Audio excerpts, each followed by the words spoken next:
স্বাগতম সবাইকে। আমরা যোগজীকরণের মডুলার সংক্রান্ত যে প্রবলেমগুলো তার বিভিন্ন পর্বের কথা বলছিলাম, তো আমরা সেই পর্বগুলো নিয়ে শুরু করব। আজকে আমরা যে পর্বটা আলোচনা করব সেটা হচ্ছে পর্ব 1। চলো আমরা দেখি পর্ব 1 এর মধ্যে কি আছে। এই পর্বটা খুবই সহজ। এটা যখন আমরা এমসিকিউ এর জন্য করব, দেখতে পাচ্ছি ঢাবিতে ছিল এবং অনেকগুলো ভার্সিটিতেও ছিল। যদি আমরা এটা এমসিকিউ হিসাবে করি তাহলে আমরা দেখতে পাবো যে আমাদের এমসিকিউ করতে মাত্র খুবই অল্প সময় লাগতেছে, সেটা কত 5 সেকেন্ডের থেকেও কম সময়। যারা এটার স্পিড 2 তে দিয়ে দেখবা তাদের ক্ষেত্রে 2 থেকে 2.5 সেকেন্ড লাগবে আমার বোঝানোর জন্য। বাট তোমরা প্র্যাকটিস করলে দেখবা মাত্র 5 সেকেন্ডেই তুমি এই টাইপ কোশ্চেনের অ্যান্সার করতে পারবা। এখানে তোমরা 4টা কোশ্চেন দেখতে পাচ্ছ, মোটামুটি এখানে আমাদের 6টা কোশ্চেন আছে। তো চলো আমরা শুরু করে দেই। প্রথমে আমরা আলোচনা করব মূল নিয়ম। মূল নিয়মে একাধিকভাবে করা যায়, আমরা সেই নিয়মগুলো দেখব। প্রথমে আমরা যে নিয়মটা দেখব, তোমরা যারা আমার ঢাবি কোশ্চেন সলভ সিরিজ দেখছো সেখানে জানো একটা নিয়ম নিয়ে কথাবার্তা বলছি। আমি এখানে প্রথমে সেই নিয়মটা নিয়ে কথাবার্তা বলবো, দেন আমরা বিকল্প একটা নিয়ম শিখব। প্রথমে আমরা এই যে ভিতরের জিনিসটা, এটাকে জেড টাইপ জিনিস ধরে নিব। যদি জেড টাইপ জিনিস ধরে নেই তাহলে বিষয়টা সুবিধা হবে আমাদের। তাহলে আমি এখানে লিখলাম x-1 ইকুয়াল হচ্ছে জেড।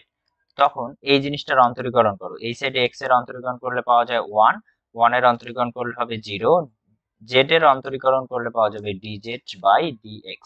এখান থেকে আমরা চাইলেই লিখতে পারি dx ইকুয়াল dz। যখন x ছিল তখন কিন্তু সীমা ছিল 0 থেকে 2, যখন z ধরতেছি তখন সীমা কত আসে এটা আমাদের বের করতে হবে। তাহলে x যখন 0 তখন z সমান কত আসে, x এর ভ্যালু 0 বসাও, এখানে -1 থেকে 0 -1 থাকবে কত, -1। দেন x এর ভ্যালু যখন 2 ছিল 2 বসাও, তাহলে z এর ভ্যালু কত থাকে 2 - 1 অর্থাৎ 1। যখন আমরা z এর মাধ্যমে রিপ্লেস করতেছি তাহলে সীমা দাঁড়াচ্ছে আমার -1 থেকে +1 পর্যন্ত, -1 থেকে +1 পর্যন্ত। দেন এইখানে আমরা টোটালটাকে ধরতেছি কি জেড টাইপ এবং এখানে লিখতেছি dz, সবকিছু জেড এর মাধ্যমে রিপ্লেস করে ফেলছি। এখানে জাস্ট একটু সোজা হিসাব বুঝি আমরা, মডুলাস অফ x এই জিনিসটার গ্রাফটা কি রকম হবে, y equal modulus of x।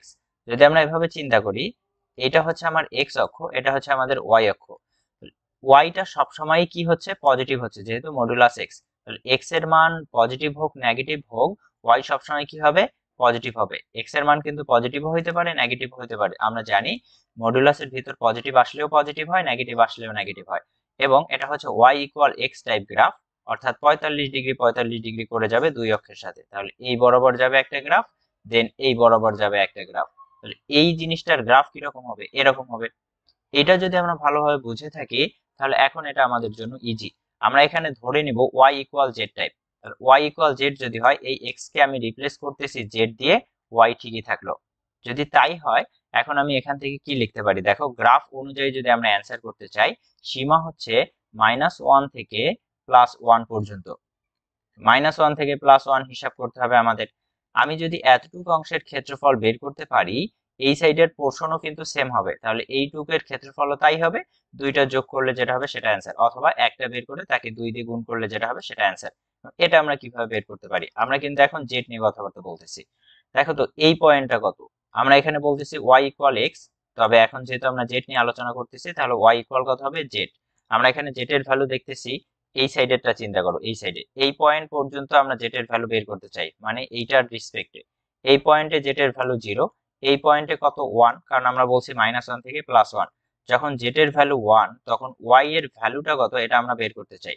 y এর ভ্যালু কত হবে এখানে বসাই দেই যদি আমরা, যেহেতু এখানে বলতেছি জেড ইকুয়াল y, তাহলে জেড এর ভ্যালু 1 হইলে y এর ভ্যালু কত হবে, 1 হবে। এই পয়েন্টের স্থানাঙ্ক হচ্ছে 1,1। তো স্থানাঙ্ক দিয়ে কাজ নাই আমাদের, আমাদের কাজ হচ্ছে এই দূরত্বটা দিয়ে। এই দূরত্বটা কত দাঁড়াচ্ছে 1, এই দূরত্বটা কত, এটা হচ্ছে 1। তাহলে এটা একটা সমকোণী ত্রিভুজ, সমকোণী ত্রিভুজের ক্ষেত্রফল হচ্ছে হাফ ইনটু ভূমি ইনটু উচ্চতা, এইটুকের ক্ষেত্রফল। বাট আমরা কি বলছি, টোটালটার ক্ষেত্রফল লাগবে। তাহলে টোটালটার বলতে কি, এই সাইডেও একটা অংশ আছে না, এই সাইডের অংশটারও ক্ষেত্রফল লাগবে। এই সাইডের অংশের ক্ষেত্রফলের জন্য এখানে আমরা কত দিয়ে গুণ করব, 2 দিয়ে গুণ করব, যেহেতু এরকম দুইটা আছে। এই টু কাটো, এখান থেকে আমাদের আসতেছে কত বলতো, 1 ইনটু 1 ইনটু 1 অর্থাৎ 1। এই যে কোশ্চেনটা ছিল, এই কোশ্চেনটা এভাবে করার পর তুমি এখানে জাস্ট চিত্র এঁকে দিবা রিটেনের ক্ষেত্রে, দেওয়ার পর এরকম ভাবে দেখাই দিবা, দেখাই দিয়ে তোমার অ্যান্সার আসতেছে কত বলতো 1। তাহলে আমরা কিন্তু অ্যান্সারটা একটা পদ্ধতিতে পেয়ে গেলাম। এটা হচ্ছে প্রসেস নাম্বার 1। দেন এবার আমরা প্রসেস নাম্বার 2 দেখব। প্রসেস নাম্বার 2টা একটু অন্যরকম। এখানে অসমতার কিছু হেল্প নিতে হয়, তবে সহজ। প্রসেস 2, প্রসেস 2 তে কি দেখো, এই মডুলাসের ভিতরে যে জিনিসটা আছে এটার মান পজিটিভও হইতে পারে, নেগেটিভ হইতে পারে। তো পজিটিভ নেগেটিভের জন্য আমাদের বিষয়টা বোঝা লাগবে। এটা পজিটিভ নেগেটিভ হইতে পারে কেন? আমরা জানি মডুলাসের উপর যে কোনো মান গেলে সেটা পজিটিভ হইলেও পজিটিভ দেয়, নেগেটিভ হইলেও নেগেটিভ দেয়। তো এই জন্য আমরা বলতেছি এটা পজিটিভ নেগেটিভ যে কোনোটাই হইতে পারে। আমরা প্রথমে ধরে নিলাম x-1 এটা হচ্ছে নেগেটিভ। এটা যদি নেগেটিভ হয়, নেগেটিভ মানে কি বলতো? 0 থেকে ছোট না? ডেফিনেটলি। তাহলে এখানে আমরা বলতে পারি এক্সটা 1 থেকে ছোট। এক্সটা হচ্ছে কি 1 থেকে ছোট। যদি এক্স এর ভ্যালু 1 থেকে ছোট হয় তাহলেই কিন্তু এই টোটালটার মান কি হবে? টোটালটার মান হচ্ছে নেগেটিভ হবে। এটা আমরা বুঝলাম। আবার দেখো যদি এই ভ্যালুটা 0 থেকে বড় হয়, পজিটিভ হয়, তাহলে কি হবে? 0 থেকে বড় মানে কি? এখানে আমরা বলতে পারি x ইজ গ্রেটার দ্যান 1, তাহলে x এর ভ্যালুটা 1 এর থেকে বড়। মেইনলি এই দুইটা থেকেই আমরা এই জিনিসটাকে লিখতে পারি। দেখো আমরা এখানে বলতেছি 1 থেকে ছোট, আমার সীমা শুরু হয়েছে 0, শেষ হয়েছে কত? 2 এর মধ্যে। তাহলে 1 থেকে ছোট মানে কি? 0 থেকে 1 পর্যন্ত এই সীমার মধ্যে এর ভ্যালুটা কি হবে? নেগেটিভ হবে। তখন আমরা বলতেছি মাইনাস x মাইনাস 1, তাহলে এই ভ্যালুটা কি হবে? নেগেটিভ হবে এই সীমার মধ্যে। দেন প্লাস, আমরা জানি আলাদাভাবে লেখা যায়, যেহেতু দুইটা অংশ যোগ করে যেটা পাবো সেটা হচ্ছে টোটাল ক্ষেত্রফল। আবার এখানে আমরা বলতেছি 1 থেকে বড়, তো 1 থেকে বড় সর্বোচ্চ মান কত? 2 পর্যন্ত। তাই এই ফাংশনটা পজিটিভ হবে যদি 1 থেকে 2 এর মধ্যে থাকে। তাহলে এই ফাংশনটাকে আমরা পজিটিভ কখন বলবো? যখন সেটা 1 থেকে 2 এর মধ্যে থাকবে। আশা করি এই বিষয়টা বুঝাইতে পারছি যে অসমতার মাধ্যমে আমাকে দেখতে হবে কখন এটা নেগেটিভ হবে, তার শর্ত কি বা তার সীমাটা কি, কখন এটা পজিটিভ হবে, তার সীমাটা কি। জাস্ট এভাবে আমরা ডিনোট করে এটার ক্যালকুলেশন করতে হবে। মাইনাস, এখানে হিসাব করি আমরা, দেখো এক্স এর যোগজীকরণ করলে কি হয়? এক্স স্কোয়ার বাই 2 মাইনাস 1 এর যোগজীকরণ করলে কি হবে? চলকের সাপেক্ষে এক্স হবে। তাহলে এক্স হইল, সীমা কোথায়? সীমা হচ্ছে 0 থেকে 1 পর্যন্ত। এরপর প্লাস, এখানে সীমা আমরা বসাই দিব সেম ভাবে, X square by 2 minus X, সীমা হচ্ছে 1 থেকে 2। এখন তুমি জাস্ট সীমা বসাও। আপার লিমিট বসাইলে কত হচ্ছে? মাইনাস একটা সামনে আছে, 1/2 মাইনাস 1, আর 0 বসাইলে কি হবে? 0 বসাইলে এটাও 0 এটাও 0, সো এখানে আমরা 0 বসাইলাম না। প্লাস, এখানে হিসাব করো 2 যদি বসাই দেই আমরা, 2 বসাইলে কত হচ্ছে? 2 স্কয়ার মানে 4, 4 ডিভাইডেড বাই 2, তার মানে 2 মাইনাস, তারপর আপার লিমিট আর একটা বসাইলে হচ্ছে কত? 2। Than minus, ফর্মুলার minus, lower limit বসাও। লোয়ার লিমিট এখানে বসাইলে 1/2 আসবে, 1/2, দেন মাইনাস 1 বসাইলে হচ্ছে কত? 1। এটা আমাদের আসলে এটা ক্যালকুলেশন করতে হবে এখন আমাদের। এটা আমরা ক্যালকুলেশন করে ফেলি। ক্যালকুলেশন করলে এখানে থাকে কত? মাইনাস হাফ, আর সামনে একটা মাইনাস থাকার কারণে এটা হয়ে যাবে প্লাস হাফ। প্লাস, এই দুইটা তো কেটে যায়, এই দুইটা কেটে গেলে দেখো হাফ মাইনাস 1, তাহলে মাইনাস হাফ ভিতরে থাকবে, আবার সামনে একটা মাইনাস আছে, তাহলে কি হবে? Plus half. এখান থেকে আমরা রেজাল্ট কত পাচ্ছি বলতো? এখান থেকে রেজাল্ট পাচ্ছি আমরা 1। এই বিষয়টা আমরা বুঝলাম যে এই টাইপের ক্ষেত্রে আমরা কিভাবে অ্যান্সারটা করতে পারি। এগুলা কিন্তু মোটামুটি যত ধরনের মডুলাস টাইপ আছে, আমরা যে 4টা টাইপের কথা বলবো তার জন্য এই প্রসেস 2 যেটা, সকলগুলারই মূল নিয়মে এই বিষয়টা লাগবে। সো এটা একটু ভালোভাবে বুঝে রাখলেই হয়ে যায় আমাদের। রিটেন আসলে তুমি এটাও করতে পারো, চাইলে এটাও করতে পারো, যে কোনোটাই করা যাবে। তা আমরা দুইটা প্রসিডিউর রিটেনের জন্য দেখলাম। এখন দেখবো আমরা এমসিকিউ এ কিভাবে ইজিলি ওই যে 5 সেকেন্ড কথাটা ছিল, 5 সেকেন্ডের কম সময় করা যায়। এইখানে যে শর্তটা থাকে সেই শর্তটা খুবই ইম্পর্টেন্ট। আমরা টাইপ 1 এর জন্য যেটা বলতেছি সেটা হচ্ছে কি শর্তের উপর ভিত্তি করে সেটা আমাদের বুঝতে হবে। দেখতে পাচ্ছ অ্যান্সার অলরেডি চলে আসছে 1, আমরা দুইটা পদ্ধতিতেই দেখছি 1 হয়। এইবার এখানে খেয়াল করে দেখি আমরা এর শর্ত কি। টাইপ 1টার শর্ত আসলে কি? এ থেকে বি, এটা হচ্ছে আপার লিমিট, এটা হচ্ছে লোয়ার লিমিট। এই যে সি, এক্স মাইনাস সি যেটা ছিল, এই সি এর কথা যদি চিন্তা করি, এই সি এর মানটা এ এবং বি দুইজনের মাঝখানে থাকতে হবে। এ এবং বি এই দুইটার মাঝের কোনো মান হইতে হবে, মাঝামাঝি না, আবার মাঝখানের যে কোনো মান হইতে পারে। এখানে আমরা এর আগে নিচ্ছিলাম কত বলতো? 0 থেকে 2, এখানে কত ছিল? 1। 1 কি 0 আর 2 এর মাঝামাঝি যে কোনো একটা মান না? ডেফিনেটলি এর বাইরে কিন্তু না। তো এই শর্তটা মেইনটেইন করতে হবে টাইপ 1 এর ক্ষেত্রে। তো যদি এরকম মেইনটেইন করে তাহলে আমরা তো প্রথমে পদ্ধতিটা দেখে আসলাম। এমসিকিউ এর জন্য যে জিনিসটা হবে অ্যাকচুয়ালি এর অ্যানসারটা যেটা আসবে, আমি একটু পরে তোমাদের ফর্মুলাটা দেখাই দেবো, ক্লিক করলেই চলে আসবে। সেই ফর্মুলা হচ্ছে, দেখতেই পাচ্ছ এখানে একটা সার্কেলের মতো তৈরি করা হয়েছে বা সাইকেলের মতো তৈরি করা হয়েছে। এখানে হবে বি মাইনাস সি তার উপরে স্কোয়ার, প্লাস এখানে হবে সি মাইনাস এ তার উপরে স্কোয়ার ডিভাইডেড বাই 2, এইটার অর্ধেক। তাই আমরা এখানে লিখছি বি থেকে সি তে যাচ্ছে, সি থেকে এ তে যাচ্ছে, এগুলার স্কোয়ার করে তার অর্ধেক করলেই আমরা কিন্তু অ্যান্সার পেয়ে যাব। আমরা যে কোশ্চেনটা নিচ্ছিলাম সেই কোশ্চেনে যাব, তার আগে আমরা দেখতেই পাচ্ছি যে আমাদের ফর্মুলাটা আসলে কি, এরকম ফর্মুলা। এখন এই কোশ্চেনটার অ্যান্সার আমরা করি, কি বললাম বলতো, বি মাইনাস সি, তাহলে এইটা থেকে এটা বিয়োগ দিব।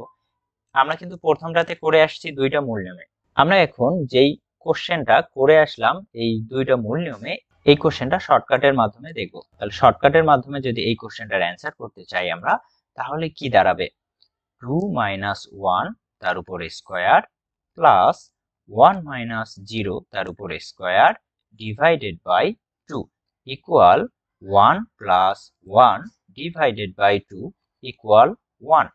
কত সেকেন্ড লাগছে, মিনিমাম 2 থেকে 3 সেকেন্ড লাগছে। আশা করি বিষয়টা বুঝতেই পারতেছো যে এই কোশ্চেনটা খুব ইজিলি করা যায় এবং এইটা কিন্তু আমাদের অ্যাডমিশনের জন্য খুবই ইম্পর্টেন্ট একটা টাইপ। এবার আসি আমরা পরের কোশ্চেনগুলো দেখি। যেহেতু আমরা মূল নিয়ম আলোচনা করে ফেলছি, এখন আর মূল নিয়ম করবো না, যে কোশ্চেনগুলো আছে সবগুলাতে আমি তোমাদের শর্টকাটটা দেখাবো। এই কোশ্চেনটাতে অ্যান্সার কি হবে বলতো, 10 মাইনাস 5 তার উপরে স্কোয়ার প্লাস 5 মাইনাস 0 তার উপরে স্কোয়ার ডিভাইডেড বাই কত, 2। হিসাব করে দেখি আমরা, তাহলে এখানে বিয়োগ করলে 5 স্কোয়ার করতে হবে, 5 square plus 5 square divided by হচ্ছে 2। এখান থেকে থাকবে কত, 25 যোগ 25 অর্থাৎ 50 ডিভাইডেড বাই 2 ইকুয়াল হচ্ছে 25। তাহলে আমরা এই কোশ্চেনটার অ্যান্সার পেয়ে যাচ্ছি 25। এবার দেখো আমাদের অ্যান্সার কত ছিল, আমাদের অ্যান্সার কিন্তু ছিল 25। পরের কোশ্চেনটা আসি আমরা, এবার এইখানে খেয়াল করে দেখো তো যে ভাইয়া এতক্ষণ ধরে তো আমরা যা পড়ছি x মাইনাস সামথিং ছিল, এখানে তো কোনো কিছু নাই। নাই মানে কি, তুমি জোর করে বানাই নাও, জোর করে কত বানাই নিতে পারো, 0 বানাই নিতে পারো। তাহলে x মাইনাস 0 এটা আমরা তৈরি করে নিলাম। যদি এটা তৈরি করে নেই তাহলে অ্যান্সার করবো কিভাবে, b minus C whole square plus C minus A whole square, C বলতে এখানে 0, 0 মাইনাস মাইনাস 1 তার উপর স্কোয়ার ডিভাইডেড বাই কত, ডিভাইডেড বাই হচ্ছে 2। হিসাব করে দেখি আমরা কত আসে, 1 স্কোয়ার মানে 1, এখানে মাইনাসে মাইনাসে প্লাস হয়ে যাবে, প্লাস 1 স্কোয়ার মানেও কত 1 ডিভাইডেড বাই 2 ইকুয়াল আসবে কত, আসবে হচ্ছে 1। তাহলে এই যে বিখ্যাত কোশ্চেনটা, এটার অ্যান্সার হচ্ছে আমাদের কত, 1। শুধুমাত্র এই কয়েকটা ভার্সিটিতে আসছে এমন না, এটা আরো অনেক ভার্সিটিতে ছিল। তা আমরা এবার অ্যান্সারটা দেখে নেই, আমাদের অ্যান্সারটা কত ছিল, অ্যান্সার হচ্ছে 1। পরের কোশ্চেনটাতে আসি, এই কোশ্চেনটা একটু অন্যরকম ছিল আসলে, এটা যদি ক্যাচ করতে পারো তাহলে ইজিলি করতে পারবা।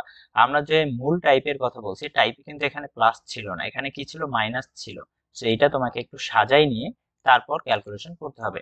-5 থেকে +5 আমরা সাজাই নিচ্ছি x মাইনাস -2 দেন হচ্ছে dx। আবার খেয়াল করে দেখো, এই -2 কিন্তু -5 এবং 5 এদের মাঝামাঝি কোনো একটা পয়েন্টের সংখ্যা, এটা কিন্তু বাইরেও না আবার ছোটও না, এটা শর্তটা ফিল আপ করবেই, 1 নম্বর টাইপে অবশ্যই শর্ত ফিল আপ করবে। তাহলে এই কোশ্চেনটার অ্যান্সার কি হবে বলো এবার, 5 মাইনাস -2 এই টোটালটার উপরে স্কোয়ার প্লাস দেন এই -2 মাইনাস -5, তাহলে এখানে আমরা লিখতেছি -2 মাইনাস -5 তার উপরে স্কোয়ার ডিভাইডেড বাই 2। ক্যালকুলেশন করি আমরা, এখানে কত হয়, মাইনাসে মাইনাসে প্লাস হবে, 5 + 2 মানে 7 স্কোয়ার প্লাস এখানে কত হয়, মাইনাসে মাইনাসে প্লাস হয়ে যাবে, তাহলে আমরা এখানে লিখলাম প্লাস -2 + 5 মানে কত, 3 তার উপর স্কোয়ার ডিভাইডেড বাই কত, ডিভাইডেড বাই 2। উপরে কত, 49 + 9 ডিভাইডেড বাই হচ্ছে 2। হিসাব করো, 9 9 যোগ করলে হচ্ছে 8, হাতে হচ্ছে 1, 58/2। এটাকে ভাগ দিলে যা পাবো সেটা হচ্ছে আমাদের অ্যান্সার। এখানে আসবে 29। আমাদের অ্যান্সার কত দাঁড়াচ্ছে, অ্যান্সার হচ্ছে 29।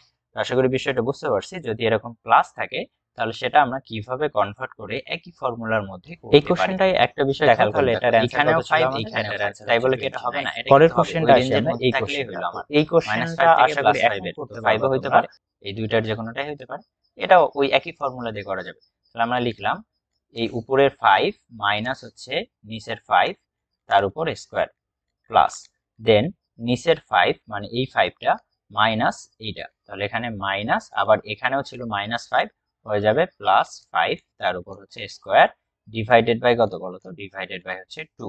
এবার কত আসতেছে, এটা হচ্ছে 0, 5 + 5 মানে 10, 10 এর উপর স্কয়ার মানে হচ্ছে কত, 100 ডিভাইডেড বাই 2 ইকুয়াল হচ্ছে কত, ইকুয়াল হবে 50। তাহলে এটার অ্যান্সার আমাদের আসবে কত, 50। আশা করি এটা বুঝতে পারছি আমরা যে আমাদের অ্যান্সার 50 আসবে। 6 নম্বর যে প্রবলেমটা আছে এই প্রবলেমটা তোমাদের জন্য থাকবে, শুধুমাত্র হিন্টস দিচ্ছি আমি এবং অ্যান্সার বলে দেব আমি কত হবে, বাকিটা তোমাদের কাজ। এইখানে যে কাজটা হবে, দেখো আমরা যে ফর্মুলাটা পড়ছি সেখানে modulus of x minus C ছিল, তাহলে এই x এর সহগ সবসময় 1 ছিল, বাট এইখানে x এর সহগ কত বলো তো 2, তাহলে 2 রাখা যাবে না, এই 2টাকে বাইরে পাঠিয়ে দিতে হবে। বাইরে পাঠিয়ে দিলে 2 যাবে বাইরে, x মাইনাস এইখানে তখন হয়ে যাবে হাফ। এরপর তুমি মূল ফর্মুলা অনুযায়ী করবা, মূল ফর্মুলা অনুযায়ী যদি করো তখন দাঁড়াবে এরকম 1/4 1, তাহলে যে শর্টকাটটা শিখছো সেই শর্টকাটের মধ্যে এটা পড়ে এবং যেই ভ্যালুটা আসবে ওই ভ্যালুটাকে জাস্ট কি করবা 2 দিয়ে গুণ করে দিবা, অ্যান্সার মিলে যাবে। আশা করি এটা করতে পারবা। সো এটা আমি তোমাদের উপর রেখে দিচ্ছি, ডু বাই ইয়োর সেলফ। এটার অ্যান্সার যেটা হবে সেটা একটু দেখে নাও। এটার অ্যান্সার হচ্ছে আমাদের 5/16। এটা দেখবা যে তোমাদের অ্যান্সার 5/16 আসে কিনা। তো ভিডিওটা দ্বারা যদি তো উপকৃত হও তাহলে অবশ্যই যে কাজগুলা দেখাচ্ছে এই কাজগুলায় লেগে পড়বা। আমাদের আজকের পর্ব 1টা এই পর্যন্তই থাকবে, আশা করি সবাই বুঝতে পারছো। দেখা হবে নেক্সট পর্বে। ধন্যবাদ সবাইকে।